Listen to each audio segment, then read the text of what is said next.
আমরা ইংরেজিতে কথা বলার সময় বা লেখার সময় প্রায়শই কিছু কমন ভুল করে থাকি, যে ভুলগুলিকে খালি চোখে দেখে মনে হয় আসলে কোনো ভুল না, বাট আমি যদি গ্রামাটিক্যালি চিন্তা করি বা মিনিং এর দিক থেকে অনেক সময় চিন্তা করি, তাহলে এগুলি বেশ জটিল কিছু ভুল। তো সেইটাকে চিন্তা করেই আমি আপনাদের জন্য কমন মিস্টেকস ইন ইংলিশ এরকম একটা সিরিজ নিয়ে আসবো, আমরা যেখানে অনেকগুলি মিস্টেক সম্পর্কে আলোচনা করব একে একে করে, এবং আমাদের সাথে সাথে আপনারাও প্রত্যেকে এই জিনিসগুলিকে শিখে যাবেন, যাতে করে পরবর্তীতে যে কোনো জায়গায় এগুলি ব্যবহার করার সময় সতর্ক থাকতে পারেন। আজকে আমরা যে মিস্টেকসটা নিয়ে আলোচনা করব একটু খেয়াল করে দেখবেন। আজকে আমরা শিখব গুড ভার্সেস ওয়েল, দুইটা সম্পর্কে একটু শিখে আসবো। ওকে, সো আমরা একটু সামনের দিকে আগাই।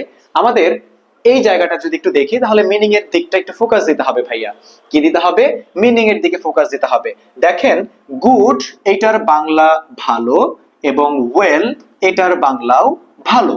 তার মানে কি আসলে এদের বাংলা মিনিংটা যদি আমি কনসিডার করি, এই দুইটা শব্দের বাংলা মিনিং একেবারেই সেম।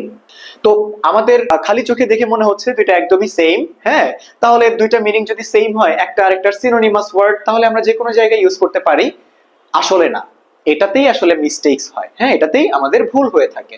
তো আমরা আসলে একটু দেখার চেষ্টা করব যে ভুলটা আসলে কি রকম। আগে একটু পার্থক্যটা দেখে তারপরে আমরা ভুল শুদ্ধটার দিকে যাব। পরবর্তী স্লাইডে যাচ্ছি, খেয়াল করে দেখেন। এখানে যে দুটো লাইন লেখা আছে আপনারা একটু পড়ে দেখেন। এই যে গুড, আমি যদি একটা সেন্টেন্স লিখি আই অ্যাম গুড, এবং আবার বললাম ওয়েল দিয়ে আই অ্যাম ওয়েল, দুইটার মধ্যে না অনেক পার্থক্য আছে। কি আছে? অনেক পার্থক্য আছে। কি পার্থক্য?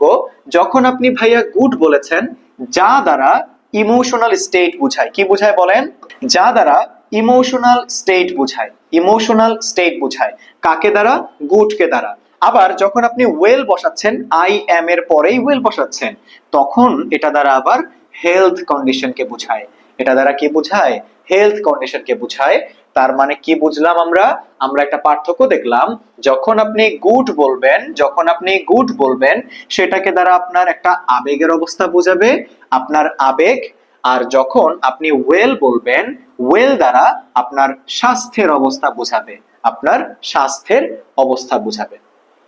পার্থক্যটা কি বোঝা গেল? I hope clear. সো খুব ভালোভাবে এই জিনিসটা মাথায় রেখে দেখেন, একদম মাথায় গেঁথে রাখেন। আপনাদের সামনে আপকামিং যে কোনো জায়গায় এটা কাজে লাগবে। যে কোনো কম্পিটিটিভ এক্সামে কিন্তু গুড ভার্সেস ওয়েল নিয়ে অনেক কনফিউশন আসে। আমরা এখন দেখার চেষ্টা করব যে গুড ভার্সেস ওয়েল আসলে গুড কোথায় কোথায় বসে, ওয়েল কোথায় কোথায় বসে, মানে এখন আমরা গ্রামাটিক্যালি জিনিসটাকে দেখা ট্রাই করব। ওকে, সো আমরা লিখে রেখেছি গুড ভার্সেস ওয়েল এর তুলনামূলক কিছু পার্থক্য। ওকে, আমরা এখন তুলনামূলক পার্থক্য দেখব। তাহলে আগে গুড একটু শেষ করে আসি। দেখেন কি বলেছে এখানে, গুড শব্দটি একটি অ্যাডজেক্টিভ। গুড শব্দটি কি? অ্যাডজেক্টিভ। গুড শব্দটি অ্যাডজেক্টিভ। কোন পার্টস অফ স্পিচ মুখস্থ করে ফেলতে হবে। গুড একটা অ্যাডজেক্টিভ, যেখানে কিনা ওয়েল একটা অ্যাডভার্ব। ওয়েল এর পরিচয় কি? ওয়েল একটা অ্যাডভার্ব। তাহলে প্রথম পার্থক্যটা ক্লিয়ার। প্রথম পার্থক্যটাই হচ্ছে গ্রামারের। গ্রামারের পার্টস অফ স্পিচে গুড সব সময় adjective are well adverb. Clear? ওকে, আমরা এখন স্ট্রাকচারের দিকে তাকাই। তো স্ট্রাকচার, স্ট্রাকচার কি বলছে? যে কোনো বি ভার্বের পর, কোন ভার্বের পর? Be verb. বি ভার্ব তো চিনেন, am is R was were, এগুলিকে কি বলা হয়? বি ভার্ব বলা হয়। বি ভার্বের পরে সব সময় কাকে বসাবেন বলেন তো? গুড বসাবেন। বি ভার্বের পরে গুড বসতে পারে। আবার কখনো কখনো ডিটারমিনার বসতে পারে শুরুতে। ডিটারমিনারের পরে আপনি দেখবেন একটা নাউন আসছে। কি আসছে? নাউন আসছে। তাদের মাঝখানে কি বসতে পারবে? গুড বসতে পারবে। আমরা এক্সাম্পল দিব প্রত্যেকটার। আগে দেখে রাখেন, লাস্টে আমরা লিঙ্কিং ভার্ব কে চিনে থাকবো। লিঙ্কিং ভার্বের পরে সব সময় কাকে বসাতে হয়? গুড কে বসাতে হয়। আপনারা কি গুড এর প্লেসমেন্ট গুলি বুঝেছেন? বি ভার্বের পরে গুড, ডিটারমিনার এবং নাউনের মাঝখানে গুড, লিঙ্কিং ভার্বের পরে গুড। ওয়েলটাকে একটু দেখি। Transitive verb. কোন verb? Transitive verb. Transitive verb মানে কি? ট্রানজিটিভ ভার্ব হচ্ছে সেই সকল ভার্ব যাদের অবজেক্ট থাকে। তাহলে দেখেন ট্রানজিটিভ ভার্বের পরে কি থাকবে? অবজেক্ট থাকবে। আর যদি এরকম হয় ট্রানজিটিভ ভার্ব তারপরে অবজেক্ট, দেন আপনি এখানে কি ইউজ করতে পারেন? ওয়েল ইউজ করতে পারেন। আর আরেকটা হচ্ছে ইনট্রানজিটিভ ভার্ব। ইনট্রানজিটিভ ভার্ব কোন ধরনের ভার্ব? যেই ভার্বগুলির কোনো অবজেক্ট থাকে না। সো অবজেক্ট না থাকলেও আপনি সেখানে কি ইউজ করতে পারেন? ওয়েল ইউজ করতে পারেন। এগুলি আসলে খুবই কি বলবো, এগুলি থিওরিটিক্যাল কথাবার্তা। আমরা প্র্যাকটিক্যালি এক্সাম্পল দিয়ে জিনিসটাকে বোঝার চেষ্টা করব। আমরা দেখি স্ট্রাকচার অনুযায়ী আমাদের প্র্যাকটিক্যাল এক্সাম্পল কি রকম দেখা যায়। আমি চলে যাচ্ছি এক্সাম্পলে। ওকে, সো ওই যে প্রথম এক্সাম্পল কি দিয়েছিল, বি ভার্বের পরে সবসময় কি বসতে পারে বলেন তো? গুড বসতে পারে। এই যে এক্সাম্পল দেখেন, হি ইজ গুড। এই যে ইজ একটা কি ভার্ব বলেন তো? ইজ একটা বি ভার্ব। ইজ কি ভার্ব? Be verb. ওকে, বসছে। পরেরটাতে একটু দেখেন, আমি কি বলেছিলাম? ডিটারমিনার, তারপরে নাউন, এদের মাঝখানে কি বসবে?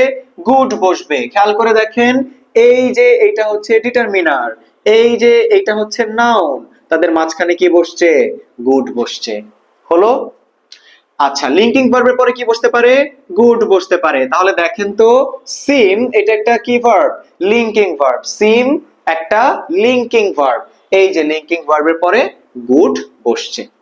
আপনারা কখনোই এই জায়গাগুলিতে ওয়েল ইউজ করতে পারবেন না। ওয়েল ইউজ করলে এটা আসলে গ্রামাটিক্যালি ভুল হবে।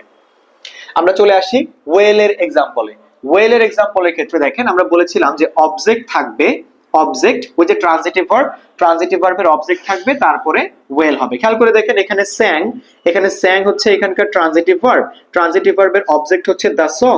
এবার আমরা বসাবো ওয়েল। এখানে কিন্তু গুড হবে না, আমরা এইভাবে বলতে পারবো না। আমরা কিভাবে বলতে পারবো না?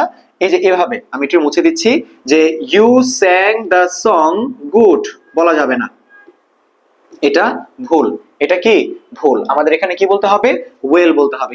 তাহলে পরবর্তী এক্সাম্পলটা দেখেন, পরবর্তী এক্সাম্পলটা ছিল ইনট্রানজিটিভ ভার্ব। ইনট্রানজিটিভ ভার্বের পরেও আমরা ওয়েল বসাবো। খেয়াল করে দেখেন, ডান্সেস এটা একটা ইনট্রানজিটিভ ভার্ব, কারণ এই ভার্বের কোনো অবজেক্ট নেই। ইনট্রানজিটিভ ভার্বের পরেও আমরা কি বসাবো? ওয়েল বসাবো। আমরা কিন্তু এটাকে কখনোই এভাবে বলতে পারবো না যে হি ডান্সেস গুড। হি ডান্সেস গুড কখনোই বলা যাবে না, কারণ ইনট্রানজিটিভ ভার্ব, এবং ইনট্রানজিটিভ ভার্বের পরে সবসময় কি হবে? ওয়েল হবে। আপনারা কি বুঝতে পেরেছেন গ্রামারটা? ওকে, একটা ব্যতিক্রম বিষয় এখানে আসছে, একটু দেখছেন ব্যতিক্রম বিষয়টা? ব্যতিক্রমে কি বলা হচ্ছে? The idea is well known to all. The idea is well known to all. আপনাদের কাছে আমার প্রশ্ন হচ্ছে, এই বাক্যটা থেকে আপনাদের কাছে আমার একটা প্রশ্ন, আপনারা এটা কমেন্টে জানাবেন। প্রশ্নটা হচ্ছে, এই বাক্যে ওয়েল এটা কি অ্যাডজেক্টিভ নাকি অ্যাডভার্ব? আপনারা এই কোশ্চেনটা আমাকে অবশ্যই কমেন্টে জানাবেন যে the idea is well known to all, এই জায়গাটাতে ওয়েল এটা কি অ্যাডজেক্টিভ নাকি অ্যাডভার্ব? অবশ্যই অবশ্যই কমেন্ট করে জানান। তো সেই পর্যন্ত ভালো থাকুন, সুস্থ থাকুন, এবং আমাদের ভিডিওগুলি সবসময় ফলো করুন, কারণ আমরা সামনে এরকম আরো কিছু চমৎকার মিস্টেকস নিয়ে আপনাদের সামনে হাজির হব। ধন্যবাদ।